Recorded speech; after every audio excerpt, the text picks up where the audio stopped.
నమస్తే అండి. కామాక్షి న్యాచురల్స్కి స్వాగతం. ఈ మధ్య చాలామంది డౌట్లు అడుగుతున్నారు. డ్రై ఫ్రూట్స్ తినడం వల్ల బాగా లావు వచ్చేస్తాం కదా అని. వస్తారు. ఎప్పుడు వస్తారు? అదే పనిగా కాజు జీడిపప్పు తింటూ ఉంటే, అదే పనిగా బాదం పప్పు తింటూ ఉంటే వస్తారు. మనం అలా కాకుండా లిమిటెడ్గా మన బాడీకి ఎంత అవసరమో అంత తీసుకుంటే మాత్రం అవి తగినంత పోషణ, తగినంత ఆరోగ్యం మనకు వస్తుంది. అలాంటప్పుడు లావు రారు.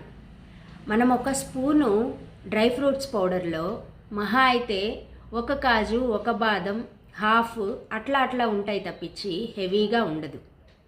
కాబట్టి మనం ఏ ఫుడ్ అయినా కూడా హెవీగా తీసుకున్నప్పుడే మనకి ప్రాబ్లం అవుతుంది, మనం లావు వస్తాం. మామూలుగా లిమిటెడ్గా తిన్నప్పుడు ఒక స్పూను, 2 బాదము, 2 కాజు అట్లా తిన్నప్పుడు ఏమీ కాదు. కాబట్టి ధైర్యంగా మీరు డ్రై ఫ్రూట్స్ పౌడర్ని తాగొచ్చు. నమస్తే అండి. Thank you.